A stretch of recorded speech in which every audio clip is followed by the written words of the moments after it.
নিয়মিত সহবাস করলে কি কি উপকার পাওয়া যায়? যে নারী এবং পুরুষের মধ্যে সহবাসের মাধ্যমে একটা মিল বন্ধন তৈরি হয়। একজন পুরুষ একজন নারী যদি নিয়মিত সহবাস করে তাহলে তার শারীরিক অবস্থার উন্নতি হয়। শারীরিক অবস্থার উন্নতি বলতে আমরা বুঝাই থাকি, অর্থাৎ তার যে মানসিক প্রেশার বা মানসিক যে টেনশান সেটা অনেকখানি কমে যায় এবং তার দেহটা সুগঠিত থাকে।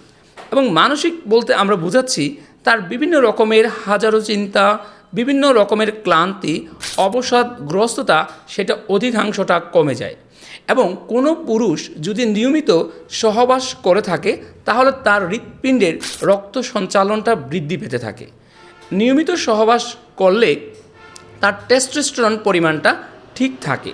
যদি নিয়মিত সহবাস করা হয় পেলভিক যে পেশিগুলা অর্থাৎ পেলভিক যে মাসেলগুলা সেগুলা সুগঠিত হয় এবং সেগুলা ঠিক রাখে। তাই এই যে একটা পুরুষ একটা নারীর মধ্যে তাদের মিল বন্ধন, তাদের মধ্যে যে সম্পর্কটা সুগঠিত করা, সেটার জন্য নিয়মিত সহবাস করা উচিত।